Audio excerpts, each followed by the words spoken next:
Instagram's already acting funny, so this might be a mess. I'm trying to get everybody on. But yeah, Instagram's acting a little funny. So hopefully everything works out okay. The shop is still open today. Yo, what up? So it might be a little bit more noisy than usual. Usually I do this after hours, but we got somebody still tattooing. So you might see people walking back behind me and everything. What are you gonna do? The tats must go on. Let's see where Sharky is, and then we'll start this shindig. How's everybody feeling out there? When I look back at these things and rewatch them, I realize that like while I'm trying to find people and shit, I just look like a fucking doofus. But what am I gonna do? I don't see Sharky in here yet. The noise is set. You're right. How's everybody doing out there? Everybody's chilling? You're over here now? Oh shit.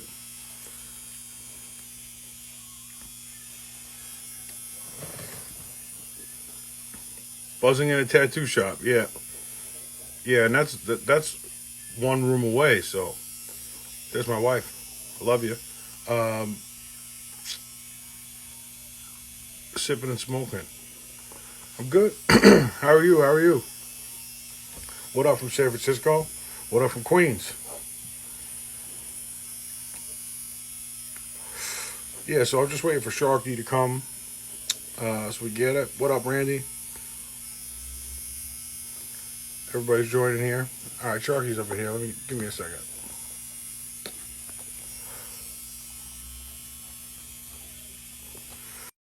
Cold beer. The best noise ever. That is right. Boom. Hello. What up? What do you got behind you?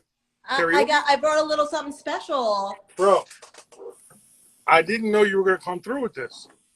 I don't like challenges. Oh I'll take shit. those. How What about song is it? that? Can you hear me? I can hear you. I hear the echo. I hear everything. This is Yeah, we're gonna perfect. start this off right tonight. Folks. Yes. All right. I got you.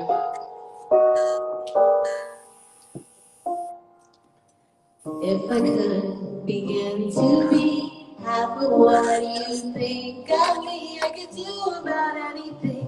I could even learn how to love. When I see the way you act, wondering when I'm coming back, I could do about anything. I could even learn how to love like you. Love like you. Love like you. Love like you. Challenge I met. always thought I might be bad. Now I'm sure that it's true. 'Cause you're so good and I'm nothing like you. Look at you go, I just adore you. I wish that I knew what makes you think I'm so special. Folks, my name is Sharky. I work at Classic Tattoo in San Marcos, Texas. God damn it. The man upstairs is Rich Fly. He's the darling of Queens and the co-owner of R&D Tattoo and my motherfucking co-host. Welcome to episode 7 of Welcome to the Back Room. Our guest tonight is Shanghai Kate, and she's waiting for us right now. I gave you the singing and I gave you the musical intro that you once asked for. Yes, Sharky. You got giant balls. Oh, I don't give a fuck. You know that. You got giant balls, You Sharky. know that. All right, entertain the people. I'm gonna find you. Folks, thanks. I love having fun. I'll drink and sing karaoke for you all day long. Tonight, what a fun night. We have Shanghai Kate on the line waiting for you right now. I told her, I was like, I think it's going to take like 5 or 6 minutes for us to get in tonight. But she should be in the room waiting for us. And I think we're definitely going to do karaoke challenge in 2 weeks. Yeah, I'm definitely down. I got Sinatra. I got it on lock. I'm fucking ready. I'm ready for anything all the I don't see time. her in the room right now, so we'll give her a minute. Let's talk and bullshit while because she's not in quite yet. Yeah, how was your week? It's all right. It's all right. Busy week. Shop is buzzing right now still. So Yeah, it's been crazy. We need a new tattooer like it's nobody's business, and they're just impossible to find. really, It's really, really hard. once this kid, I don't know, you'd never met Danny Strauss, right? The kid who's an apprentice I here. want to say we met when I was at Grandview, but that could be my imagination. When he gets his button, which is probably pretty soon, we're Gotta gonna have, be. we're gonna have fucking 10 people here. Guest spots We used to are have fucking available two. in We used to have Texas. fucking two. Wow. It's gonna be fucking 10 people. It used to be like that over at Classic, and okay, I saw that Kate joined, but COVID kind of wiped it out, and a lot of our tattooers have children, so that complicates things because now they can't just be tattooers, they have to be, the teacher, the babysitter, they have to be everything all at once. I put the request in. Okay. So yeah, we're like losing tattooers, but I don't know. Hey, look who it is, folks. How are you? I'm good. How are you How are tonight, you Huey? guys? What? How are you doing tonight? I'm pretty good tonight. Good. Thank You can you. hear us? That all sounds great. Sorry? Can you hear us? Yes. All right. Beautiful. I am and Ross. Okay, guys, that's Ross. That's Kate's husband. No introduction. We are so very excited to have you here this evening. This is super special. Thank you. Yes. We like to start out every episode with the same question. So we're just going to jump right into it with you. There you go. How would someone asked you to define what is traditional tattooing? Well, it has several definitions, I think. Traditional tattooing, because I get this question all the time. People think that it's maybe Samoan tattooing. That would be the tradition that people are following. Or Hawaiian tattooing, for example. But to me, it's Americana traditional tattooing, which is Sailor Jerry style, which is thick black lines and solid fields of color. So that to me is Americana traditional tattooing. Yeah, absolutely. Perfect answer. Yeah, the simplest answer right there. You took it all the way back, and I agree with that as well. Yeah. And your entry into this vein of traditional tattooing is extraordinarily interesting. How you would you like to share that? I could probably tell the story 6 times, but I think it's so much better when you tell it. Can you just take the people back to how you got your foot in that door? Well, it was kind of a surprise to me, really. I mean, I was talking to Ross this afternoon about how we're both real hard workers. And I was a graphic designer for an ad agency, and my next door neighbor was Michael Malone. And he had a bug about tattooing. He wanted to learn how to tattoo. And so on the East Coast, tattooing was illegal from 1966, I think, on to 1997. And so there wasn't a lot of opportunity to go see people get tattooed, but we very luckily ran into Tom DeVita. And Tom introduced us to Huck Spalding. And then we started going to these tattoo parties that Tom went to in New York City and started meeting these flamboyant window decorators who had a lot of money. And they were hooked up with Ed Hardy. They really wanted to get Ed out to New York. This was in Manhattan, to get tattoos for these tattoo parties that they were going to hold. So we, because of our affiliation with DeVita, friendship with him, we got invited to these parties, and that's how we met Ed. And then Ed, in fact, then turned around and introduced us to Sailor Jerry. But we were running around all over New York investigating everybody who had tattoo shops or did tattooing. So it was, everyone from Jack Dracula to, Crazy Eddie in Philadelphia to, Sailor Ed in Camden, New Jersey. We went everywhere, and we documented all of this. We started palling up, and I was his sort of assistant. But I also had a camera, so I was taking lots of pictures myself. And then because I was really good at the ad agency, I conned them into letting me leave during the day because there was nothing for me to do. I was so fast because I had been trained by the government, the Defense Department, that I would just sit on my hands all day. So I conned my supervisor to let me leave during the day if there was nothing for me to do. And so I'd go over to the Museum of Modern Art because it was right next door, or the Museum of American Folk Art because that was also right next door. And so I'd go see movies or, parade around. There were only like 3 sushi restaurants in New York at this time. And so I'd call in and I'd say, is there anything for me to do? And they'd say no. So I'd stay out again for another 2 hours. So that's how I spent my time in New York, besides documenting tattooing photographically and getting to know these people. But also I had this time on my hands, and then I decided I could make extra money by doing graphic design on my freelance way, doing it freelance at the the advertising agency, because they would let me use their stuff. So I asked my friends at all those museums if they had any freelance for me to do, and the Museum of American Folk Art hired me to do their permanent portfolio for the future. So I was doing that, and I found out that they were going to do a show on tattooing. This was in 1971. And so it was still not legal. So I asked them what they were going to do in this show.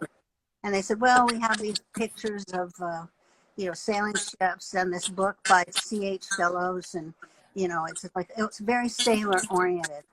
And I said, well, this is a very live art. I mean, there are people in this town who are doing beautiful tattoo work. And they said, well, it's legal, we can't touch it. But if you want to bring your slides in and show us, we'll give you a contemporary section. So boom, that's what happened. We took our slides in, and they gave us a special room. We had a slide projector and pictures on the walls. We highlighted everybody from Z Cohen and Don Nolan to, Paul Rogers, everybody that we knew of that we had been investigating for the past 2 years. And we got great art contributed to us by all of these giants and their little stories and stuff. So we put this all together, and it was a huge success. It was an incredible success. So Jerry in Hawaii was so grateful to us that we put his art on a museum wall, because Jerry always believed that's where his work belonged. It wasn't in a gutter, Chinatown, shop. He wanted to be a legitimate artist and, perceived that way. So because we had done that, out of gratitude, he invited us to his house for what was considered the first international meeting of tattoo artists. So it was kind of the first tattoo convention. So Cosmo was there, Gez Conley, who made the machines with Sailor Jerry, there. Jerry, of course, Jerry's shop girl, Mickey, and me and Ed and Michael. We went over to Hawaii and spent, a few weeks with Jerry. And then there was a big incident there, and on the 3rd day, and and ultimately it meant that Ed and Michael left. And I said, I'm not going back with either one of you guys, because, it was just crazy that what happened. And So Jerry said, well, you can stay and work with me. And I said, I'm staying and working with Sailor Jerry. And so that's how I wound up spending 6 And weeks. the rest is history. Yeah, that's right. It is. And so That's unreal. that's how I got started. That's the genesis of it all. And Well, just for a little bit of New York history, what streets were you on back then in New York City? we were on West 15th Street between 7th and 8th Avenue. Oh, okay.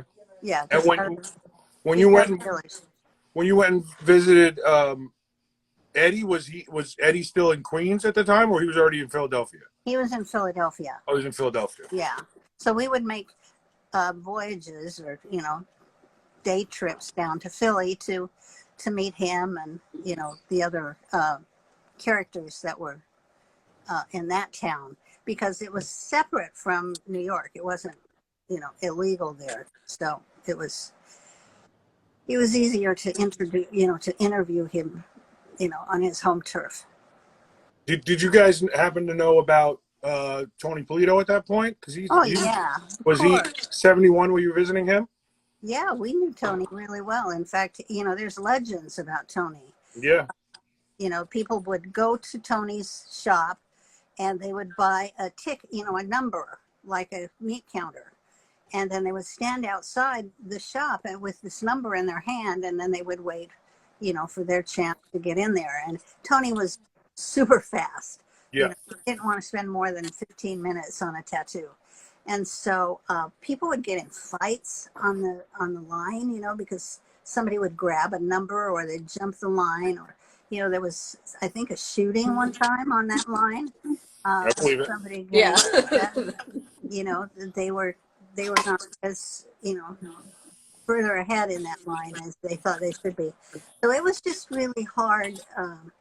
It was no joke, I mean, tattooing is never a joke anyway, but these were really gritty days. These were really interesting, fun days.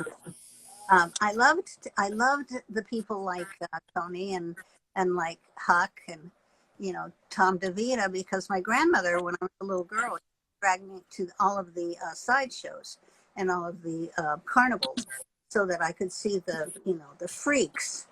And I was a little bit attracted to that lifestyle because they seemed like they had a great life. They traveled, they made lots of money, they had lots of fun, and they were a family that went around from city to city, and I thought that was pretty cool. So I think that's what drew us all into it in some way, shape, or form. Yeah. These mavericks that take no quarter, and so I was drawn to them immediately, and that's how I've lived my life. Kind of, I've not really. I've been a traveler all my life. Yeah. Where are you? What city are you originally from? I'm from Salt Lake City.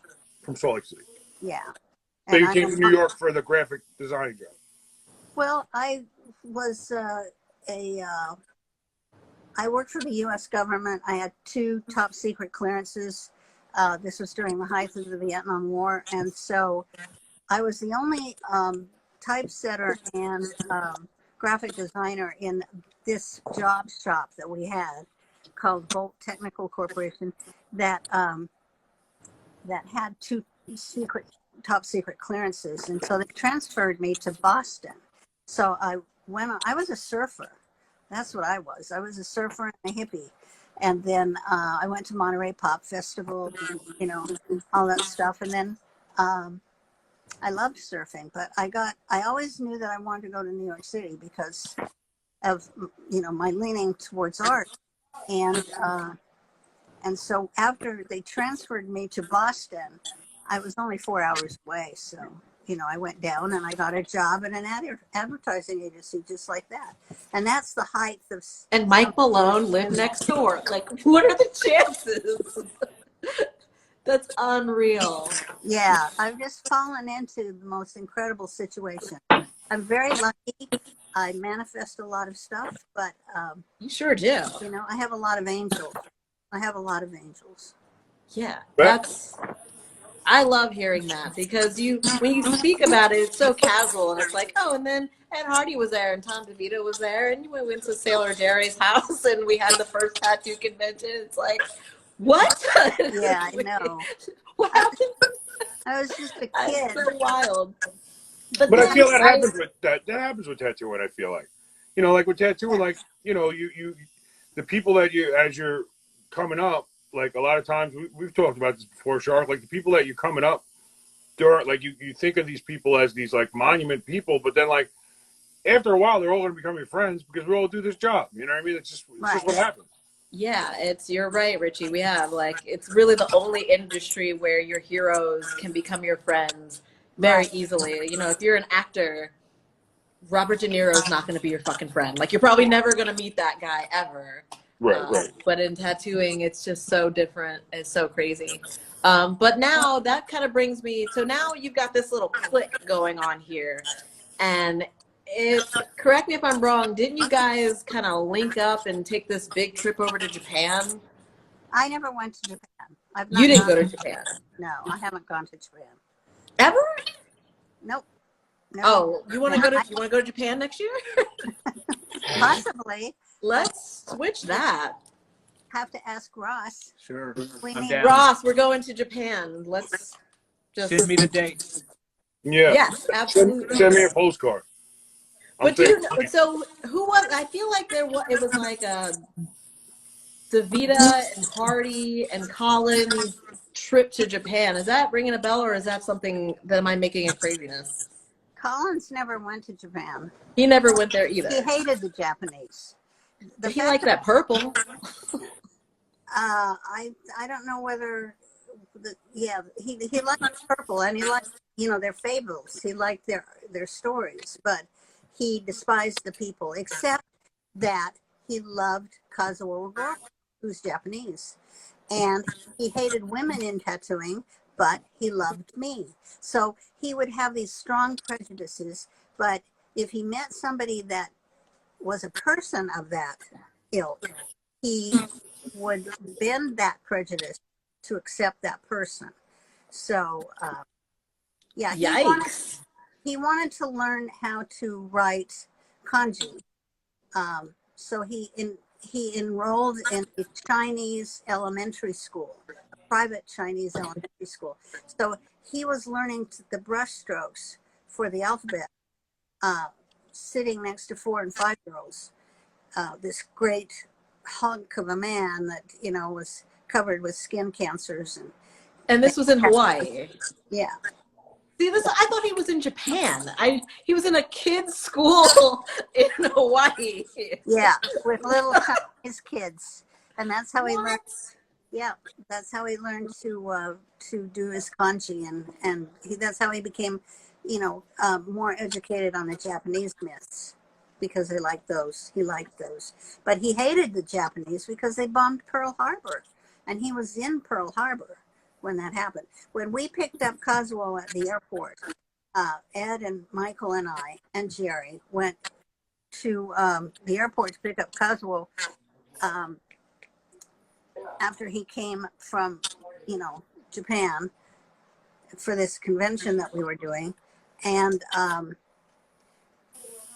Ed and Michael and I ran up to Kazuo with little presents, little things that you give him. And he gave us little things. But Jerry didn't say a word to him. Jerry ignored him completely. And then we got into Jerry's Thunderbird and we drove straight to Pearl Harbor. And the first thing that Jerry said to Kazuo as he popped out of the car was, "Kazuo, this is Pearl Harbor," and just presented it to him like that, and like rubbed his nose in it. And so, yeah, he had a relationship with Kazuo because he respected him, But he also took a moment to scare the fuck out of him upon arriving. Oh yeah, Jerry was pretty intimidating, pretty harsh too. But Was he? I always wonder. Was he a big fella? A big man? Yeah, he was about 6'2", 2 or 3. Yeah. He's a big guy. Big guy. Yeah. Intimidating. Yeah. He had hands like hams, you know. He had a 2-hour fist fight in his shop one time with some sailor. For 2 hours, they just wailed on each other. You know, I mean, That's it's like, pure insanity. Do you even remember what it was over? well, oh no, I don't. I wasn't there when that happened. Jerry was Oh, bless you. talking about it. Yeah. That's so insane. How is that, having known that man and been in such close proximity with him and shared that time and seen, I think for tattooers, we kind of know that that guy was rough, but Oh, like yeah. that, Everybody was his that. lineage has been so watered down that like, I don't know, he's just the face of a liquor company now. Like people don't even think of that. How does that feel to see that happen? Well, I fought against that for years. I don't know if Sure, you his know wife that wasn't getting that story. cash. Huh? His wife got cut out of that, right? Yeah, the family never got a penny from Yeah. that rum company. It was stolen from the family by Ed and Michael. They got together. It was the rum company came to me first and said, because I went to Philadelphia, and that's where, what was his name? Larry. I can't remember Larry's name right now, but he was a bartender at Silk City, a famous little bar there that everybody went to, and he had a T-shirt line that he was trying to promote of Rick Perry, these illustrations of pinups. He's since kind of faded from sight, but he did good pinups. But anyway, when I got to Philly, I had my little Land Rover filled with Sailor Jerry stencils, art, all kinds of Sailor Jerry stuff. And everybody said, "Oh my God, it's like you won the lottery." And I said, "What do you mean?" And they said, "Well, Ed's got a show down, you know, down the street here," and he had all this flash there, um, which which he was selling. And so all of what I had seemed to be pretty valuable. And and so I so Larry asked me, said, "Why don't you, you know, we'll make this line of t-shirts and candles, refrigerator magnets and stuff, and we'll make you the center of it. We'll make you the star of it. We'll take you to all the conventions. We'll put you in the booth, and we'll all make money." And I said, "Well, you know, Larry, first of all, I've already done an art show with Sailor Jerry. I know what he wants out of it. I know that he wants, you know, respect as a legitimate artist, not, you know, a kitsch designer, Right. refrigerator magnet, right?" And so, and I said, "Besides that, if I want to do that to this man, why would I need you? I got all this stuff." So he didn't like that answer. So he went to San Francisco and hit up Ed for a tattoo. And while he was getting a tattoo from Ed, he pitched this same deal to Ed. And Ed and Michael got together and said, "Oh, this is something we can do to, you know, stop Kate." And so they signed on to it. But they signed this ridiculous contract, and they got money, but Louise never got money. The family never got money. And for a while, the rum company was putting notices on their pages on their website that said, "We donate money to the family and to the people who are watching over Jerry's legacy," and blah blah blah. And none of that was true. And I would take Louise with me to conventions, and I'd put her on the stage, and I'd say, "Louise, do you get money from the rum company?" And she'd say, "No." And I'd say, "This is the real Sailor Jerry here, not that fucking rum company." Well, anyway, it took me 20 years probably to find her initially, because she had changed her name, gotten married, and I had moved to Florida. She hadn't. But I finally tracked her down back in Hawaii, and when I started taking her to conventions and stuff, you know, we became good friends. We went to Vegas a couple times and stuff. So Anyway, I went through, all kinds of lawyers trying to get some kind of answer for this. And finally, I found the lawyer in Hawaii who had changed the statute of limitations from 7 years to 70 years. And so my friend and I, who was working on this with me because she's making a film about me, Angela, we went to that attorney in Hawaii, and he got with Louise and the daughters, Cheryl and his first wife, Muriel, and they filed a suit against the rum company about 2 years ago. And they wanted to stop the rum from being manufactured, and they wanted every dime that rum had ever made. Well, it would be billions of dollars. Well, Yeah. The family settled, and they got a settlement. I don't know what it was because it's attorney, client privilege. So they're sworn to secrecy, but now the rum company is paying the family. Well, that's good. Yeah, Wow. I'm very proud of that. Yeah. Yeah, good It took a job long helping time. fight that fight. Yeah, it was a long, really tough fight to fight, but I got it done. What did Jerry had just a daughter? No, he had a daughter and a son, but he had another daughter too. He's had about 3 wives. So So he was a real rough and tumble fella. Big guy, yeah, marrying, divorce, marrying. Yeah, like Sounds like a lot of tattooers I know. the lotus is unfolding. However, in all of that, he painted 8 million sheets of flash Yeah. that are carrying the entire tattoo industry through. right. He was a So, great artist. yeah, Well, despite all that. the thing is, at this point in time, you had a tattoo shop. You were sitting in it alone for 10 days, and then you would have 2 days of this mad, military payday. One tattoo after another, 72 tattoos in a weekend. But then there'd just be crickets the rest of the time. So what we had to do is make our inks, we had to make our needles, we had to build our machines, we had to write letters to each other, we had to draw designs, new designs, and paint them. So it was 10 days of really knowing your craft. And then you'd have like 4 days of military payday where you got to put all of that to work. I would like to go to that schedule. That sounds kind of sick. It was hairy. It was hairy to be I in believe that. with, once you could not see the end of the line of the sailors or the military men at your door. You could not see the end of that on military paydays. You had 3 minutes to do a tattoo too. You couldn't spend the time that we do now, you had 3 minutes. You know the saying, stewed, screwed, and tattooed? That's Yeah. absolutely true.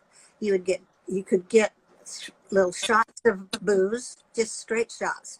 You'd get 4 of them, and in a row.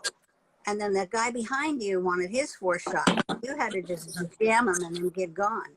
And then you'd go find a hooker in a house of prostitution on Hotel Street, and you had 3 minutes to get that done. And then you had 3 minutes to do the tattoo. It's the wildest half an hour of all time. What? It's the wildest half an hour of all time. Yeah, and then you do it all over again. You go to the next bar, and you go find the next hooker, and then you get another tattoo. That's what they did, and that was a crazy, crazy time to be on that street, on Hotel Street. I loved it. I was still a graphic designer, so I had a little graphic studio up at the tattoo shop, and because when Jerry died, we bought Sailor Jerry's tattoo shop and its contents. That's where all of my stuff comes. Louise made us an offer to buy the shop for a down payment. So I wrote to my grandmother and asked if she would loan me the money for that down payment, because Michael and I didn't have money. We had just moved from New York, and we didn't have a dime to, 2 nickels to rub together there either. So Yeah, so I came up with the $5,000 for that down payment on that shop. And then I had a little studio up above, and in a porn theater. It was great because my hotel clients would come to get their menu cards, whatever, and they would have to pass this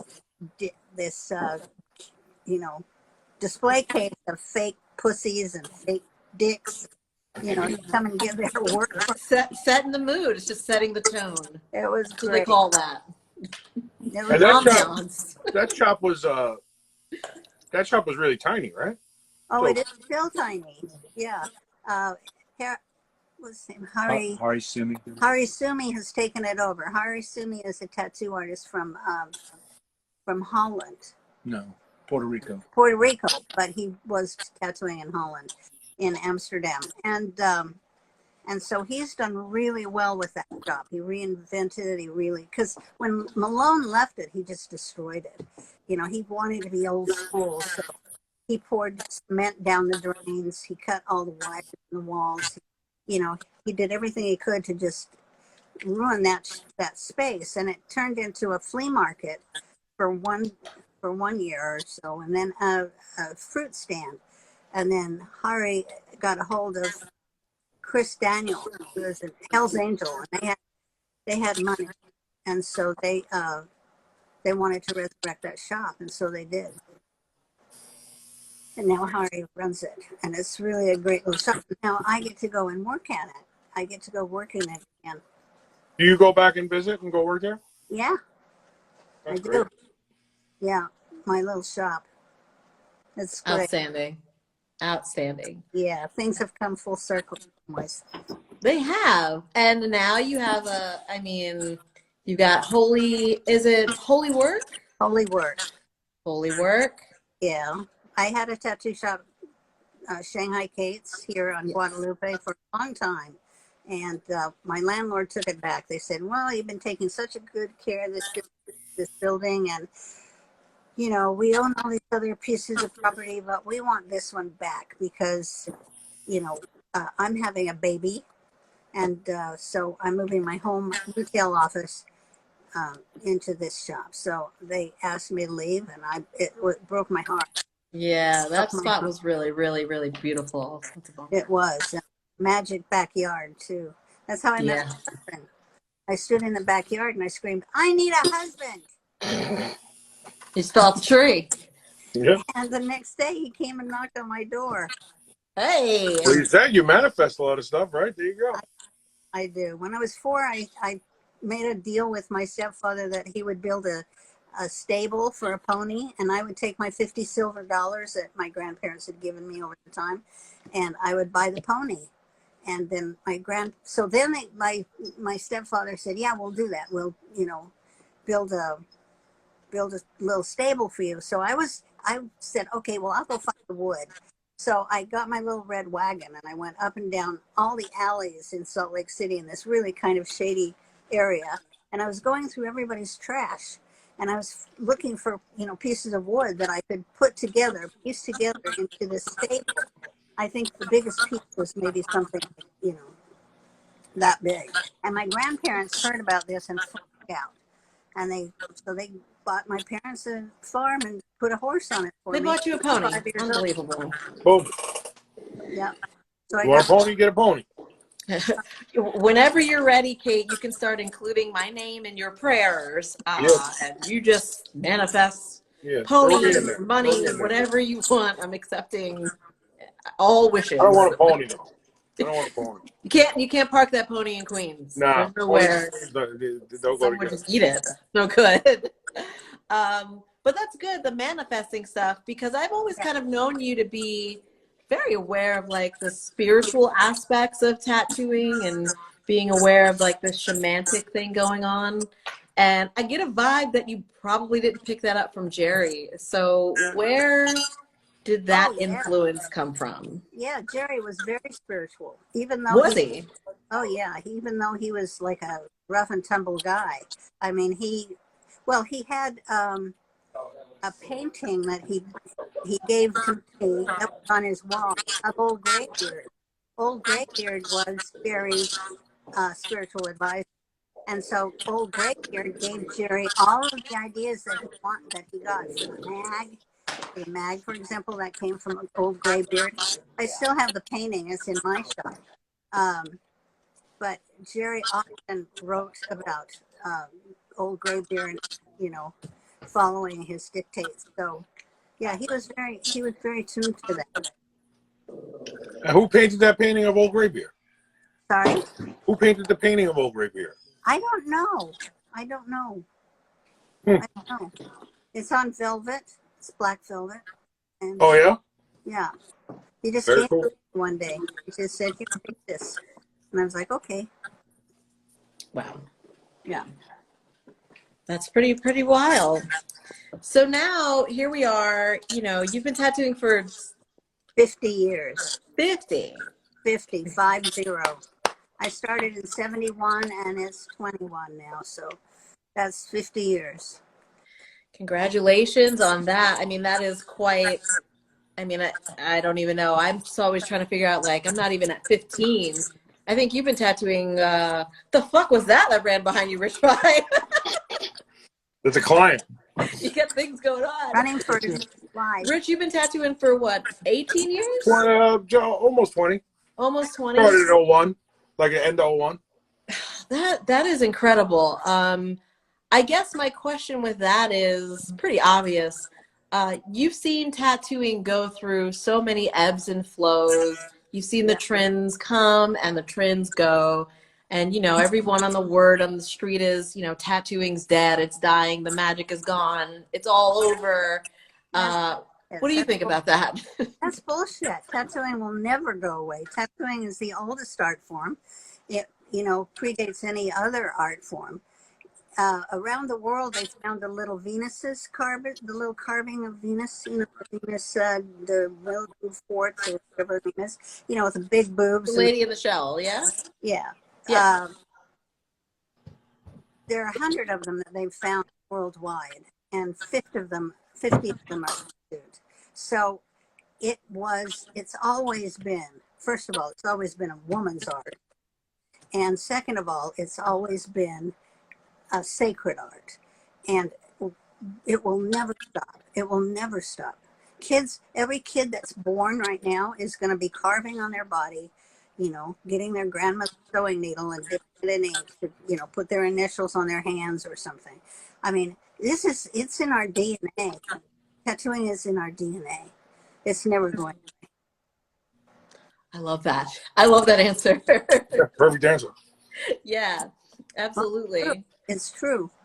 You know, it was ritualistic initially, and then, you know, it's been it's about manifesting. It's about manifesting what you want, and it's great fun to do. Yeah, It is. and I think people just generally, not everyone, but a lot of people do get salty over time, and they always opine for the days when they were, you know what I mean, and that's why you have all these people saying like, oh, it's dead, it's dying. Everybody thinks that their era was the best era, and then that's with everything. It's with music, it's with everything, anything in life, any art form. You're gonna have people saying, oh, back in my day, Right. it was better. You know what I mean? We used to get shot in line before we went to get tattooed. It was awesome. Yeah. Fuck you and your email. Yeah. Yeah. Yeah, it's never going away. So, you know, you have a lifetime job when you're a tattoo artist, if you're good, if you can, you know, keep up with some of the changes. I mean, I'm not really big on all of these. Well, I do have rotary machines, you know, but some of this stuff is, people get into it and they mess with it, like the pigment battle that's going on now, where, you know, they're outlining the blue and the green pigment. I mean, how are you going to tattoo without blue and green pigment? And the other thing is, when Jerry and Huck and Paul Rogers were looking for new pigments, I was a graphic designer, so I made fake letterheads that said that we were sign painters.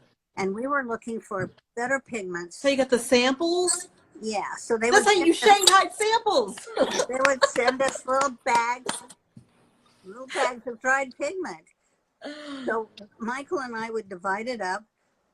We'd send some to Huck, some to Paul, some to Barry, and then we'd make it up ourselves. And so my house was continually covered with dust of green and blue and, red and orange. But we found all these safe pigments that way. And then somebody dropped the the note that we were not sign painters. We were actually tattoo artists. And so then Sun Chemical said, well, we're not going to send you any more samples. If you want to buy any of this dried pigment, you're going to have to buy it in 55-gallon drums. And so I said, okay, I'll do that. So that's how we started a supply company with all of that dried pigment.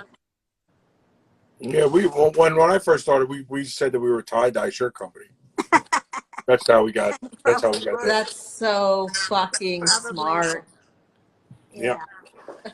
I have a lot of shirts that look tie-dyed because I mix the colors with it. You can sell those online for $1,000 now, I bet you. Oh, you think so? Just sign it. Okay. Just sign it.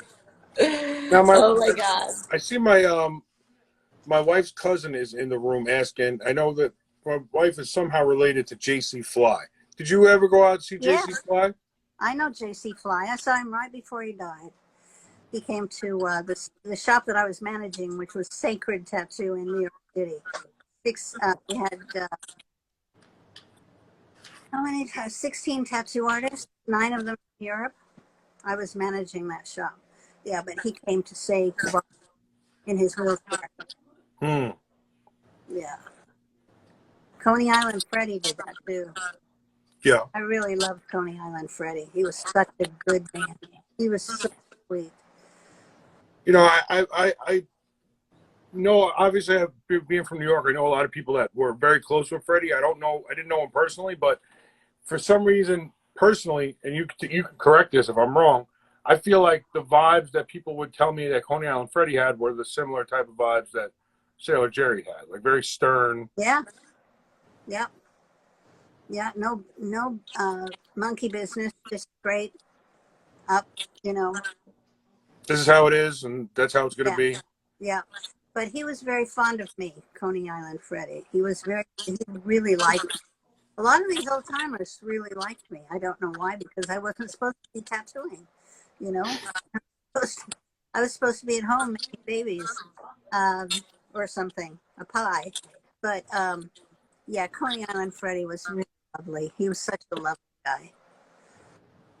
Yeah, I mean, we were talking about Tony before. I worked at his shop. I spent a lot of time with Tony, and Tony spoke very highly of you too. Aw, really? That's Yeah, so good Tony to hear. always spoke highly of you, for sure. That's so good to hear. Tony would say things like, well, let's go to lunch. We're not tattoo artists, we're eaters. That's right. That sounds like a Tony Polito saying. Yeah, I say that every time. I said it the other night. Tony used to say it to me, and I said it the other night. I was out to dinner with people from the shop, and afterwards I said, well, Tony, every time we go out to dinner, he'd say, this is the best part of tattooing. Right. You know what I mean? The dinner afterwards with the friends. That's what I mean? With all that, that's the best part about you earn that. You know what I mean? You earn that meal. You do earn that meal. Yeah, if you can sit with those guys and, they respect you and they like you and they trust you, that's the best it can be. That's just the best it can be. Yeah, if I could take that emotion and put it in a bottle and take a shot of it every morning, I would. Yeah, it's the best feeling. Yeah, it's better than knocking out a great tattoo, having that respect. Who are your favorite tattooers in the game right now, Kate? Oh, Jesus. There's so many that I know. I can't even begin. I mean, there's this one girl, I think she's from Spain. She promoted the Bic body markers for a while. I don't know if you know her. There's a girl from China. Her name is... her name's Mariana? Huh? Mariana, the one with the Bic marker tattoo pins? I can't think of her name, but it starts with an M. No, it's like it's Louise something, or I don't know her. she's kind of disappeared, but she was phenomenal. And Dicey May or whatever her name is from China, she's amazing. I mean, there's so many, and I love a lot of the old ones too. You know, guys that are doing, you know, traditional, um, old school tattooing, and people who do. You know, I'm not really fond of this super realistic anime or watercolor kind of tattooing. That's, you know, it's brilliant. It takes my breath away when I see it, but I just don't know how well it's going to hold up is the only thing. You know, there are some people who just do beautiful work, and it's great immediately after it's done, but then I'd like to see it maybe 5 years from now, you know, Yeah. to see Yeah, how, me and my buddy Ron Bianco were always saying like that stuff is super impressive to look at, but it's not. It should be called something else. yeah, It's not a Yes. tattoo. Like it's It's like not a tattoo. beautiful. I mean, it is a tattoo, but it's beautiful, and I don't know how I couldn't do it to save my life. no, But it's just a different. It's like a whole different, It's a whole nother approach a and whole different lifestyle genre. that goes into making that happen. right. Yeah. It takes forever, and you know you build in light to dark, and Yeah, and I it mean, takes multi sessions, and they sign on for the touch up. They know, like, okay, 20 years from now, if I'm still alive, come see me. I'm gonna make it look good again. Like that's a Right. part of what you pay for. yeah, everything looks wet. Everything looks wet, and then they take a picture with water on it, so it looks more wet. It's just, oh, I don't like it. Yeah. Let me Dry get a wet wipes statue. only. I need a wet statue with a rose, and make the rose have a bunch of drops on it. It's got to have drops. Everything's wet. Very With wet. crying rose. Yeah, I just do a dry rose. Yeah, my roses look dry as fuck. They have Yeah. been in the sun. Unless you lick it. Yeah, that's it. You gotta spritz it That's what people used to do, spit on it. Yeah. for good luck. Yeah. That's how you do it. Now let me ask you a question about old New York, because you did work in New York, and I saw Stevie Wells was in the room, so he'll like this question, because you'd only hear it maybe on the Bowery or somewhere like that, like with all those old Bowery guys. Did you ever hear a tattoo called a cockamamie? I've heard that word before. Is it a That's style? you know, like saying somebody says like this cockamamie thing. That's actually a Yeah, slang for a tattoo. Yeah. What? Well, it's slang for anything that you can't figure out what to call it. Oh, is that what it is? Yeah. This Yeah. cockamamie guy, this, you know, I went out and had a cockamamie hamburger. You know, it's kind of a catch-all adjective, you know. Well, I'll actually find old timers in New York that'll tell me like, "Look at you, you're covered in cockamamies." Are cockamamies whippadoozles? No, whippadoodles is a different thing. Don't talk about the whippadoodle. Okay. But no, yeah, cockamamies. It's a Yeah. strange word. Well, For traditional tattoos. it means that it doesn't really matter. It's not. It's not. It's not a. You know, something that has weight. You know, it's just a cockamamie tattoo. You know, it's like all these kids getting all these stupid hand pokes. That's You know, fucking like, cockamamie if I've ever heard. that is cockamamie to the hilt. Oh snap! Yeah, and It's so true. yeah, that's what that's how I would refer to it. All these kids getting just, you know, I see these young women and they have, you know, all this. They have a real nice body and everything, and then they've got like 20 little black and gray scribbly shit all over them, you know? And I'm like, what are you going to do with that? I mean, are you going to cover that someday? I mean, you know, you're going to turn it into something important, something pretty, you know? No. You're just going to stagger through life, you know, with some bad lyric on your arm, you know? I see people that are literally covered in tattoos. I mean, especially here in New York City, where it's like You know, the real trendy types. I mean, they're covered in 75 tattoos this big.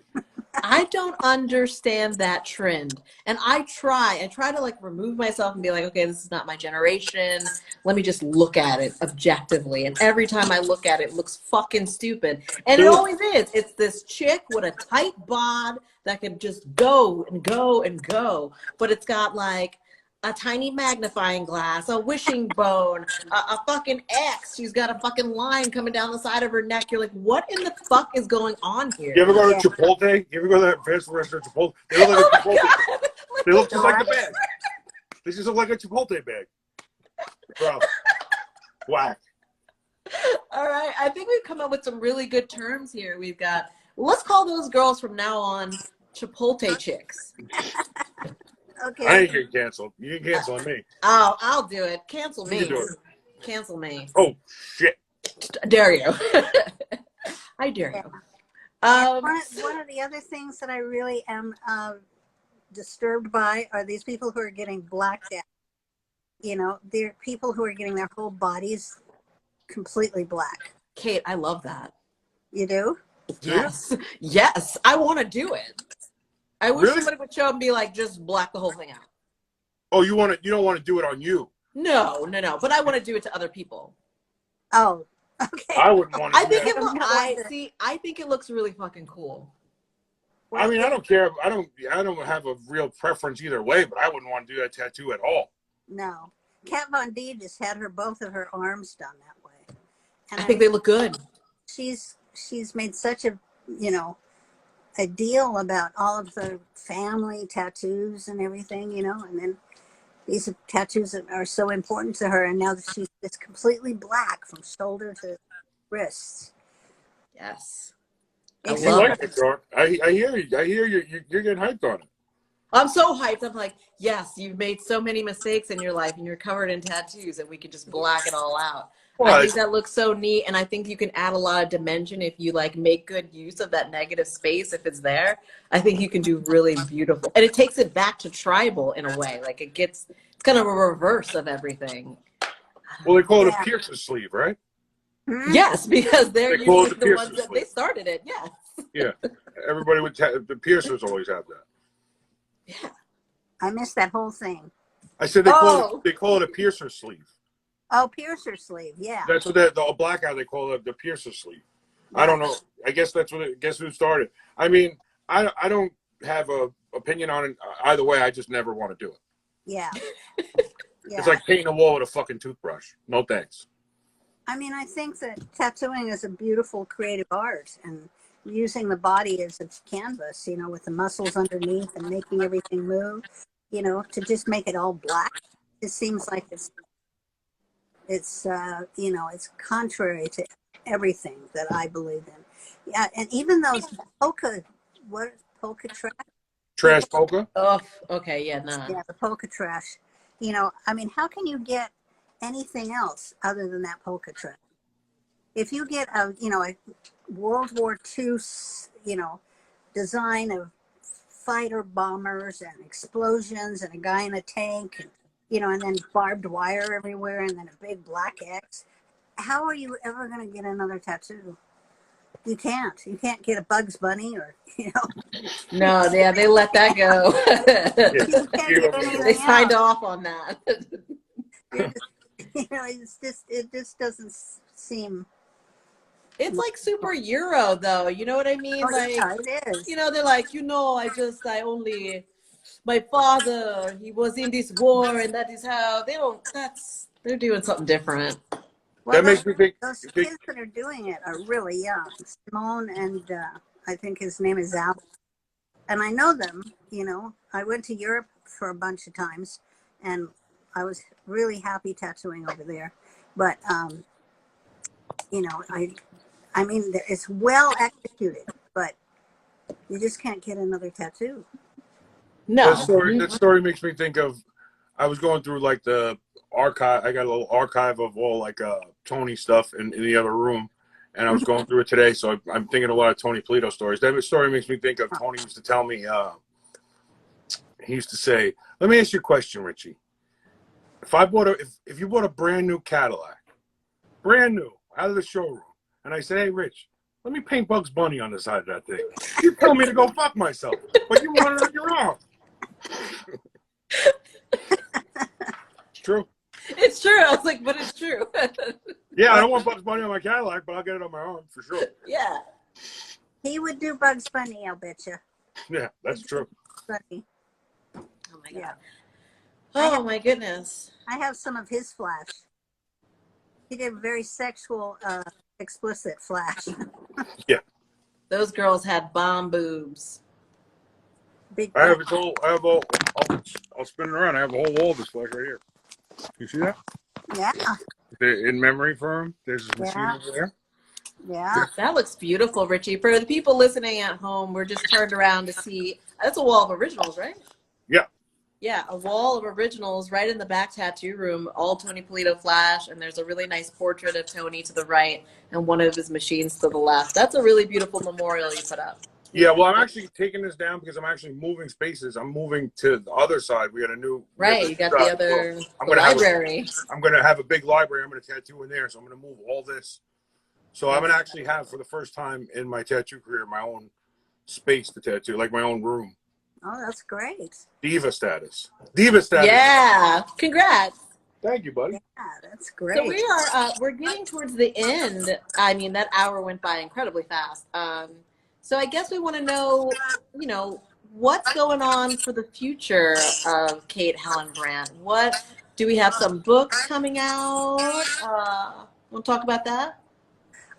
Yeah, I mean, it's really hard to write my books. I mean, I have a wall of the letters from everybody, Ed Hardy to Paul Rogers to Huck Spalding to Tom DeVita. I mean, I have a bunch of their work, their art, but then I also have all of these personal letters that they wrote to me. So I just heard, though, that if I publish any of those letters, those letters go back to the original author because they'd be copyrighted by them. So I got to try and figure out how to do this. But you can't publish have it? to be seen. So if you publish the letter, that Yeah. becomes their copyright, so they have to get the actual piece of paper back. Yeah, they get the letter back. Ah, I see. Yeah. Oh. And I probably have to get their permission to print it. And so I'm kind of, I'm still working on that. I have lots of lawyers on my side. So, but then I'm going to start out with the New York Times, it's called, and it's the slides that Malone and I took running around New York City, you know, of all of these people that are the giants of that time. And that I don't have to worry about the copywriting. But Yeah, that's all you. yeah, it's my stuff. So I'm going to do that. I have, like, I'll show you. See these? These are all, oh, you can't see them. Because I have, yeah. I have all these envelopes full of slides of people's work, Harry's work, and Hardy's work. Oh, we got to help you, Kate. We got to get these things published. It is really, yeah, because I'm going to do the New York Times. I'm going to do the Time of Titans. That's the Paul and, you know, Huck and all those people, and my memories of those guys. Because they would all write personal letters to me.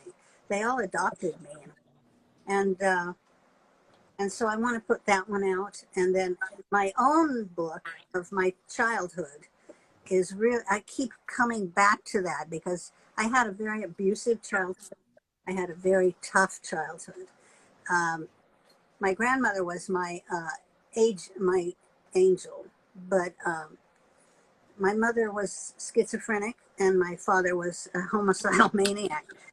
So, you know, I had a really rough time growing up and brutal. So I've been, you know, out running for all these years, and I think that I need to write a little bit about that, you know, because, you know, I've gone through so many mutations, you know, a surfer, and then, you know, an advertising agency, then a newspaper reporter. You know, I've had every kind of vocation that you can think of, because I'm just really interested in everything, and everything is fascinating to me. So and when I'm lucky that when I do enter one of those fields, I kind of go to the top immediately. So I want to tell people that even though you come from a hard beginning, even though you have, you know, a lot of abuse, you can still have a good life. Yeah, we want to hear that. Those are really important stories that need to be told, especially with it for women and for the tattoo industry. And I mean, what a testament to coming from such a broken home to being like this jack of all trades. And like you said, kind of rising to the top of each and every one of these pools that you dipped your toes into. It's incredible. And I love hearing that because I think a lot of people, they say like, oh, they just consider you to be, you know, Colin's apprentice, but the reality is that you spent your time with many tattooers and went through many mentorships, and all of them helped you develop into the tattooer you are. Like, you just weren't just underneath the thumb of this one guy. Like, that story needs to be in paper. Yeah, I just love tattooing so much that I went around the world trying to learn more and more and more about it. You know, I've tattooed from Norway to Alaska to Hawaii to Panama to Mexico City, you know, and to Europe. I haven't gone to the Orient, but, you know. We're going to fix that. Okay. Yeah, if you're going there, I want to go with you. Yeah, well, I already tried to talk to Eric Perfect. He's going to Japan, first class. Now you want to go to Japan. We're going to get Rich Fi to go to the Japan. Nah, Sounds I'm good. like, I'm good. Send me a no, you're postcard. going. Send me a postcard. Bro. That's too far. That's too far. I can't smoke any cigarettes for like 18, 19 hours. No. Are you kidding? Nicorette. Japanese smokes one. No, on the plane. On the plane. Well, you're just going to have to take some heavy drugs. You just chew a Nicorette, man. They've figured this out already. What? They have the chewing gum. Oh, yeah, chewing gum. Yeah. We'll work on, this is a year away. We'll work on you, but I can see this little tiny tattoo tour to Japan. There's too many people who want to go. Yeah. All right. Maybe I'll go. And my husband will come? Yes, Ross, we have your permission, right? Absolutely. He'd love That's it. from the man. We heard it from the man right there. He's such a great guy. I really lucked out with this. Ross, you're great. You're such a good husband to Kate. You do so well. You're man in the shop. Oh, how many days a week are you working in the shop, Kate? I don't work in the shop anymore. You don't even work in there. I think I've retired. I had double knee replacements in the pandemic. I figured, That's right. this is time to fix my body, you know. So I had massive, really important surgery on both of my knees because I couldn't walk. I was like in a wheelchair. I was like, well, that's not, that's not a good look. That can't be. So I had both knees replaced. And so my husband bought me a hospital bed, a real hospital bed that goes up and down. Polyposturpedic. Yeah, it's like, the big one that's in a hospital. And that's awesome. He's been taking such good care of it. And so, I did that. And then I was really enjoying being at home and cooking and stuff. And I've never had that. I've never done that. And so we have 30 acres of land out there within the Austin city limit. So that's pretty good. And so he can build anything. He can make anything happen. And so I'm just enjoying that. I'm enjoying my life. Yeah, you deserve to enjoy your retirement. And do you still breed parakeets? Yeah. Yeah, how are my parakeets? They're fine. They live with me. They're doing just fine. I know. They're living the rock and roll lifestyle, that's for sure. How did you get them to live in a tree without cage? I want to know. I thought it would be a really good idea. And for a year, they lived cageless in this house. And I, had the room set up. It looked like a tropical, like I bought every plant at Lowe's and had them hanging around and shit. But surprise, they get territorial when you do that. Oh yeah. And because they were always above my head, they thought they like ran shit, you Oh know? shit. So they were like, so to take a dive at me, and I was like, you're going in a cage. Like, so, your year's up. But they live in a really big cage now, so they're fine. But you know, it was an experiment, that's for sure. Well, I'm really impressed because you say go to your room, go to your bed, and they Yeah, it's fly like go off into home. their Yeah. cage. Yeah, go home. But then they stopped. They were. They What do they do? stopped. They They just stopped. shit They in were the like, house? fuck you. They would just shit wherever they fly? Yeah. So no, they usually have like a little tree that they stay in most of the time, and you just put the paper and the bedding under there. Yeah. So they're shitting in one spot. Right. They have their little toilets. Yeah, they're a little more human than you think. It's pretty crazy. Mm. Very smart. They're parrots. Too smart. Yeah. They lived for about 35 years, and they're capable of talking like Yes. 500 words. So A parakeet lives for 35 years? yeah. Wow. I have a male and a female. They are so much in love. They are so in love. It's so cute. Yeah. I just love watching them. And they keep having babies, lots and lots of babies. So right now she's sitting on about 3 or 4 eggs. So Mine just laid an egg with nothing in it. It was the weirdest thing I ever fucking saw in my life. oh yeah. Well, you know, they're supposed to lay eggs because it's like we have periods, but that's what they do. They have little eggs. Yeah, it scared the I was like, oh my God, there's a baby. I put it to the light. I was like, it's empty. Well, you have to let her sit on it for a while, and then the little egg will develop. Yeah. I don't know. That's terrifying for me. But I mean, so we're at the hour mark, which is wonderful. Let's do the part of the show that Richie hates. Let's go through and see if we've got any questions. I feel like the only person who was asking questions was Lori's cousin. Oh, she was asking about JC Fly, yeah. Yeah. We answered that. I didn't see anything about that in there.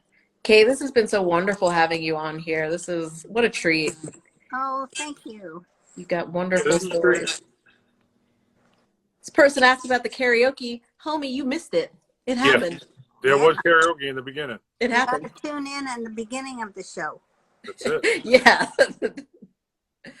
Yeah, I don't think there were any other questions to go far. Rich, do you have any other questions for Kate? Well, there are people saying that they hope that you come back to New York. They need more ink. Their sons want their first tattoos from you. Are you tattooing at all anymore? Or are you going to The jury is out on that right now. I mean, I've been going to the shop a tiny bit right now because it's helpful for Ross to have, you know, my expertise there with some of these younger artists, sharing my knowledge. But, you know, I love tattooing. I love it. It's my life. 50 years, that's all I did. So I miss it. But I had a little issue with the anesthesia for my knee, from the first knee, and I lost my signature. I couldn't even sign my name the way. Oh my God. And I shake, you know, I've got some tremors. And so I think that until I get those handled, I'm not going to tattoo. But then hopefully, you know. So you haven't tattooed since pre-COVID? I haven't, no, since October of pre-COVID. Yeah. Hmm. What was the last tattoo that you did?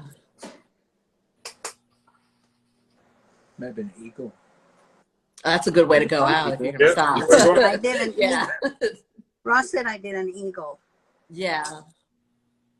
If there was ever a tattoo that you had to stop for a long period of time, that's the winner. Yeah, that's the one you're going to go out on. That's the good one. Yeah. Yeah. No complaints.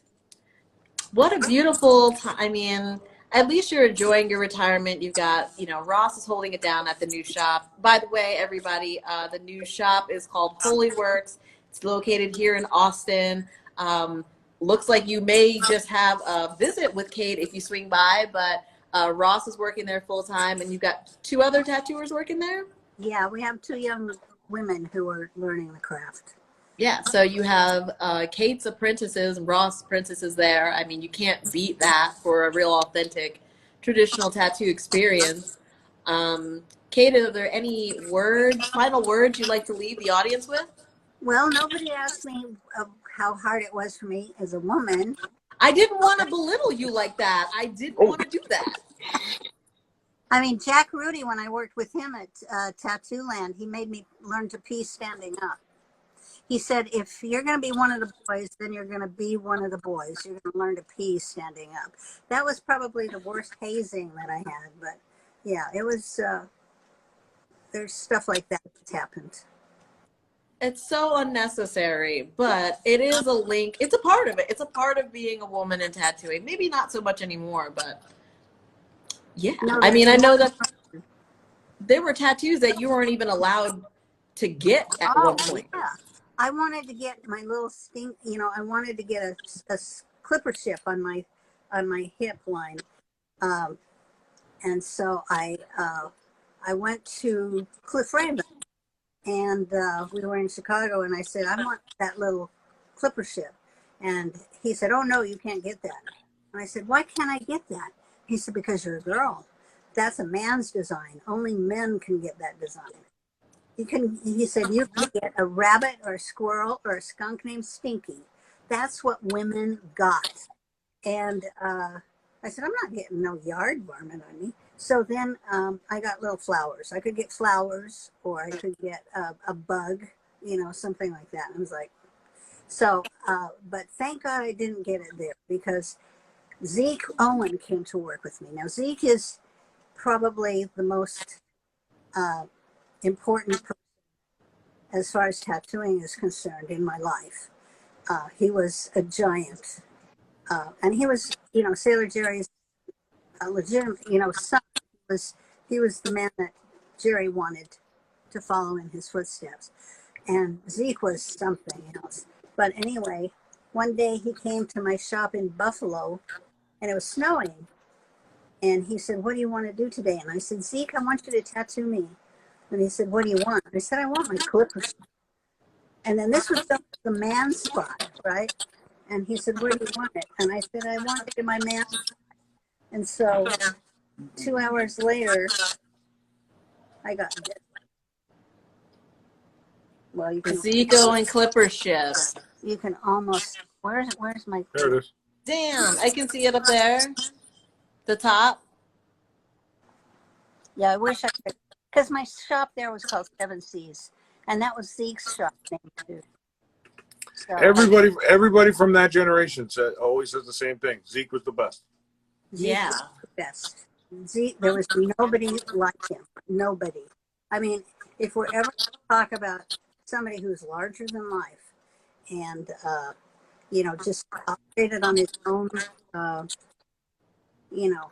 his own hunches or whatever you call it. Zeke he was the best. Yeah, that's what I hear from everybody. Everybody says that, he operated on his complete own, frequency. Like, he was going to do what Zeke was going to do, and that was it. Like, I got to meet him a couple times, but it was much later on. But yeah, I mean, all the people that I looked up to him. So Yeah. Well, he's the one that I looked up to too. I mean, even Hardy looked up to Zeke. So there you go. Yeah, I don't think I've ever met a tattooer that didn't say they looked up to him. That's pretty incredible lineage to leave behind. Yeah, he was a giant. Yeah. He was a giant in men. And I'm just sorry that, I'm so sad he's gone. I fought like hell to keep him, I asked him to marry me because his son is a fuck. His son stole everything that Zeke had and then locked him down in a mental institution, and that's where Zeke died.